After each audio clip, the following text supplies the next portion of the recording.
Di tengah dunia digital yang serba cepat, penuh pengalihan dan seringkali membuat kita kehilangan arah, Allah Subhanahu wa Ta'ala menghadirkan satu rangkaian nasihat abadi lewat sosok yang sederhana, Luqman.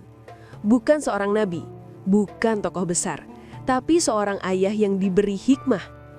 Melalui ayat-ayat ini, dari mulai menjaga tauhid, berbakti pada orang tua, membangun integritas, sampai adab dalam bersikap, Allah Subhanahu wa Ta'ala seolah mengingatkan kita bahwa jiwa yang kokoh tidak dibangun oleh teknologi, popularitas, atau pencapaian, tetapi oleh nilai-nilai dasar yang menata hati, keluarga, dan karakter. Di era digital yang mudah membuat kita rapuh, nasihat Luqman kembali menjadi arahan. Bagaimana menjadi manusia yang kuat dari dalam, bukan hanya terlihat kuat dari luar. Subhanallah walhamdulillah wala ilaha illallah wallahu akbar wala haula wala quwwata illa billahil aliyyil azim. Subhanallah walhamdulillah wala ilaha illallah wallahu akbar wala haula wala quwwata illa billahil aliyyil azim. Sallu ala Nabi Muhammad. Assalamualaikum warahmatullahi wabarakatuh. Waalaikumsalam warahmatullahi wabarakatuh. Ibu-ibu baik? Mana senyumnya? Bapak-bapak baik? Semangat? Masya Allah, ini ada kakek. Berapa umurnya kek? 81. Masih semangat? Semangat. Anak 12. Luar biasa. Masya Allah. Bu, kita sekarang hidup di era digital. Siapa yang belum punya HP? Berarti semuanya sudah digital. Masya Allah. Dulu di zaman Nabi belum ada HP. Karenanya para sahabat semua megang Quran. Sekarang HP dalam Quran. Tapi yang dibuka bukan Quran. Yang dibuka apa, Bu? HP. Yang dibuka HP. Masya Allah. Ya, jadi sebetulnya manusia itu sama. Sejak zaman Nabi Adam sampai hari kiamat manusianya sama. Yang berbeda hanya fasilitas. Dulu jalan kaki waktu Nabi Adam. Sekarang naik mobil. Itu aja. Dulu naik kuda. Sekarang naik pesawat. Dulu kalau mau pergi dari kampung ke kampung, ingin berkomunikasi dengan keluarga harus bertemu. Tapi kalau sekarang pakai HP. Ya Bu ya? Bahkan sekarang ada rumah sudah nggak pakai dapur. Karena semua masak pakai HP. Betul Bu? Betul banget. Betul banget. Jadi ada seorang bapak-bapak ngundang saya pengajian di rumahnya. Begitu keluar masakan yang begitu luar biasa. Masya Allah. ada berbagai macam masakan. Dia mengumumkan, Bapak Ibu nikmati, ini masakan istri saya. Hah? Masakan ibu? Iya. Dia sekarang masak luar biasa. Nggak pakai api, tapi pakai HP. Jangan-jangan rumah masa depan nanti nggak pakai dapur. Semuanya pindah ke HP. Seperti ini era digital. Ya Bu ya? Nah, tapi apakah kita kemudian buang-buang waktu karena HP? Apakah kemudian karena fasilitas berubah, manusianya ikut berubah? Ya enggak lah. Manusia tetap manusia. Pegangannya tetap tauhid kepada Allah Subhanahu wa ta'ala. Bu, ibu bersandar ke tiang. Tiangnya mungkin roboh. Kalau tiangnya roboh, ibu nggak punya pegangan lagi. Betul? Ibu pegangan ke tembok. Temboknya roboh. Ibu nggak punya pegangan lagi. Ibu berpegang kepada suami. Suami meninggal dunia. Maka ibu tidak pegangan lagi. Tapi kalau ibu pegangan kepada Allah. Halo? Kalau ibu pegangan kepada Allah. Allah abadi. Allah maha hidup. Makanya mulai sekarang. Ayo perkuat, perkokoh. Berpegang teguh kepada Allah. Nah inilah bunda, ayah semua, inilah nasihat Luqman. Jadi dalam Al-Quran itu ada banyak nama-nama orang. Ada yang nama-nama nabi seperti surah Hud, surah Muhammad, itu nama-nama nabi. Tapi juga ada dia bukan nabi, tapi disebut oleh Allah sebagai nama surah dalam Al-Quran.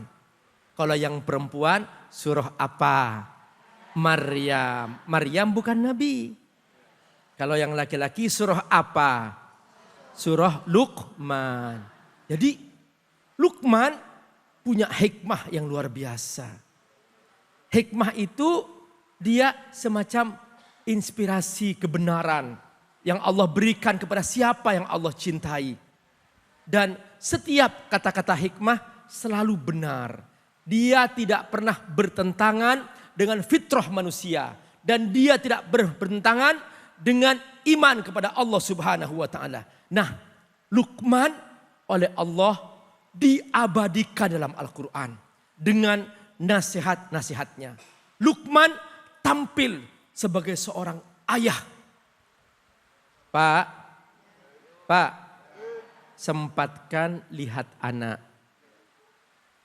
Akhir-akhir ini mengapa banyak anak menyimpang? Karena kehilangan figur ayah. Surah Luqman pesan khusus. Dengan isyarat Allah ingin mengatakan bahwa wahai ayah, jadilah kamu seperti Luqman. Jangan tinggalkan anak. Sesibuk apapun engkau mencari nafkah, anak tetap kau lihat. Keluargamu adalah hidupmu. Maka jangan menjadi pribadi yang menjauh dari keluargamu. Seorang ayah tanpa keluarga, maka dia seperti sebuah perahu tanpa nakhoda. Maka perahu itu akan terombang-ambing tanpa sebuah arah. Nah, Allah abadikan surah Luqman, pesan bagi seorang ayah. Ternyata di antara pesan Luqman yang bisa kita jadikan pegangan sampai sekarang, yaitu pesan agar bertauhid kepada Allah Subhanahu wa ta'ala. Sekalipun zaman berubah, kendaraan berubah, transportasi bisa terbang, komunikasi lewat handphone, bahkan bisa video call bergambar. Tapi manusia tetap manusia. Pegangan tetap tauhid kepada Allah Subhanahu wa ta'ala. Dengarkan apa kata Luqman. A'udzubillahi minasyaitonirrajim. Bismillahirrahmanirrahim. Wa idh qala Luqmanu li ibnihi. Wa idh qala Luqmanu li ibnihi. Wa huwa ya'idhuhu. Kata Allah, ingatlah. Muhammad, ingatlah. Apa yang diingat? Kisah tentang Luqman. Ketika Luqman berkata, qala Luqman li ibnihi. Luqman berkata kepada anaknya, bahwa dalam ayat ini ditegaskan oleh Allah, Luqman sebagai ayah dan anaknya.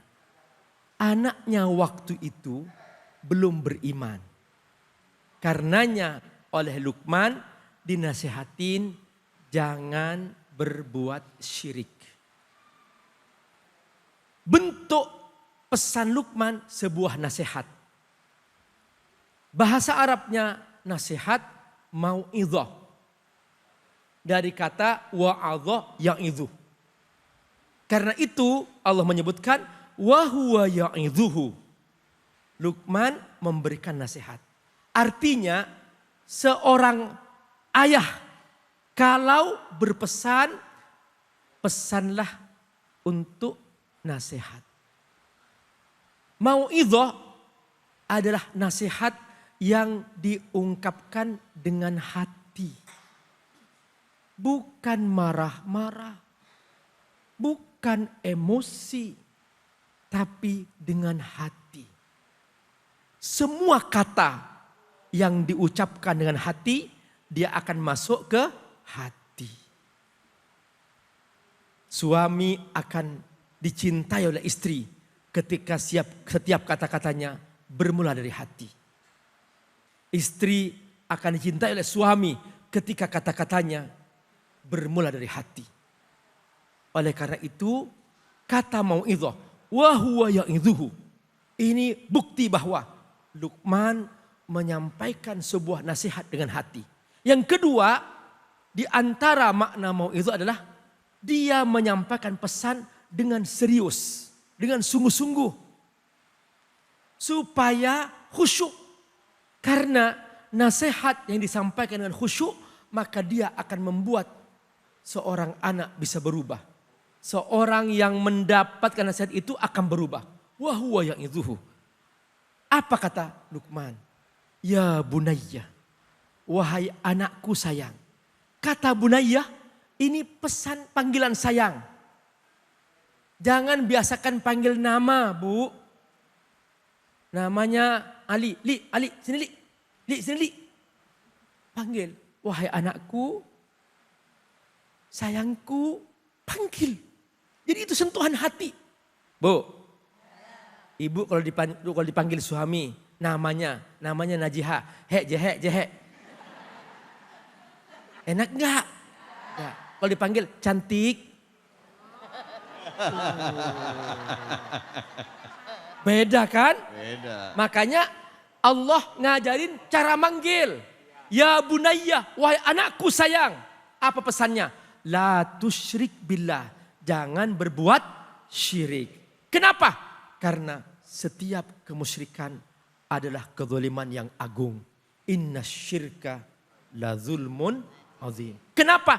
Karena ketika seseorang menuhankan selain Allah, maka dia telah mendolimi diri sendiri. Apakah batu bisa jadi Tuhan? Enggak. Apakah pohon jadi Tuhan? Enggak. Semua makhluk bukan Tuhan. Yang Tuhan hanya Allah subhanahu wa ta'ala. Ucapkan. La ilaha illallah Muhammadur Rasulullah. Masya Allah. Terima kasih banyak Abi. Bu, apa kabar semuanya, sehat? Izinkan saya sekali lagi menyapa semuanya. Assalamualaikum warahmatullahi wabarakatuh.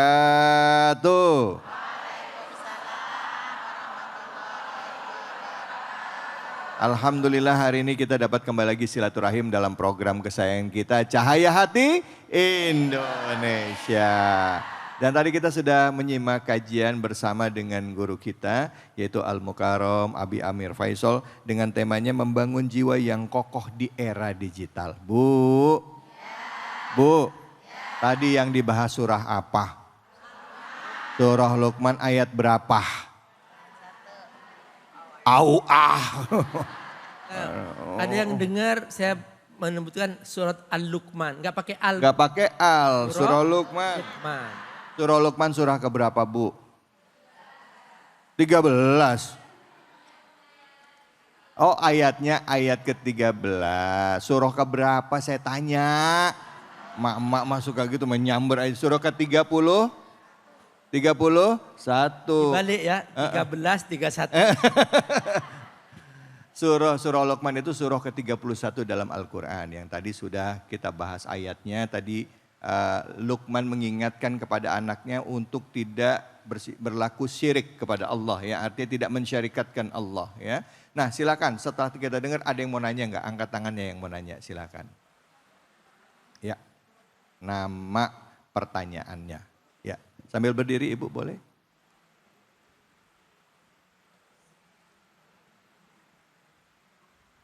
Bismillahirrahmanirrahim.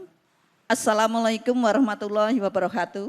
Waalaikumsalam warahmatullahi wabarakatuh. Mohon izin Ustadz, perkenalkan nama saya Sri Hartati dari Jami Adikro Cikunir. Dalam kesempatan ini saya ingin menanyakan Pak Ustadz, bagaimana cara menghadapi anak yang nakal? Sedangkan anak itu udah saya nasihatin atau udah kita nasihatin dan berulang-ulang kita sabar dan kita nasihatin lagi. Tapi anaknya masih ngeyel begitu Pak. Nah, apakah didikan ini kami yang salah? Mohon izin solusinya. Dan apakah ini anak pada fasenya? Itu aja Pak. Ya, mohon. Cukup sekian, akhirul kalam. Assalamualaikum warahmatullahi wabarakatuh. Waalaikumsalam. Ibu mohon maaf namanya Ibu siapa? Sri Hartati. Ibu Sri Hartati, saya mau tanya sebelum Abi jawab, izin ya Abi ya. Ya. Saya tanya, ini anaknya ngeyel apa nguayel? Nguayel. Oh nguayel, oke. Silakan Abi. Anaknya nguayel gitu Abi, silakan Itu Abi. dia. Setiap anak dilahirkan dengan tabiat masing-masing. Jangan paksa anak menjadi seperti bapaknya, menjadi seperti ibunya. Setiap anak membawa sifatnya sendiri-sendiri dari Allah Subhanahu wa Ta'ala. Oleh karena itu, cara memperbaiki dari anak ke anak itu berbeda-beda. Ada anak, dia lebih suka mendengar nasihat dari ayahnya. Maka yang paling pas menyampaikan nasihatnya adalah ayah. Ada anak lebih pas kalau dia yang menyampaikan nasihatnya adalah ibunya. Maka yang menyampaikan nasihatnya adalah ibunya. Jadi kalau ternyata ibu berkali-kali ngasih nasihat, anak enggak berubah, jangan-jangan yang pas bapaknya. Maka bapak yang diminta untuk mendekatinya. Bapak enggak berubah, ibu juga enggak berubah. Coba jangan-jangan gurunya di sekolah. Ibu cari tahu siapa kira-kira guru yang bisa didengar oleh anakku ini. Nah, begitu ketemu guru itu, ibu dekatin, tolong dong anakku kasih nasihat. Ternyata ayah enggak berubah, ibu enggak berubah, guru juga berubah. Ada sebuah perubahan, menunggu waktu. Jadi nanti dia akan sampai pada waktunya akan berubah. Tugas ibu selama menunggu waktu itu berdoalah kepada Allah Subhanahu wa Ta'ala. Jangan berhenti berwudu. Jangan berhenti bersujud. Doakan sang anak. Banyak sekali para tokoh besar, para kiai besar, para ulama besar. Mereka di waktu kecilnya mereka adalah orang-orang bandel. Tapi begitu dia besar, dia menjadi ulama besar, pemberani. Allah mencetak keberanian dalam dirinya yang Allah munculkan ketika masih kecil. Karena Allah menyiapkan baginya nanti ketika dia besar, dia akan menjadi ulama besar, pejuang besar, tokoh besar. Itulah jiwa-jiwa seorang anak. Jadi yang paling penting, jangan prasangka buruk kepada anak. Anak insya Allah adalah simpanan kita, amal jariah kita. Tetaplah berhati baik kepada mereka. Allah, terima kasih banyak Abi. Bu, Bu, kalau di dalam metode pengasuhan, anak itu nggak ada yang bandel, ya. Yang ada anak kreatif, bahasanya begitu ya, Will ya. Tapi ada juga kita mesti bedain antara anak yang kreatif, bandel sama anak yang kurang ngajar, Abi. Sekarang banyak anak-anak ya yang dididik, saya nggak tahu ya.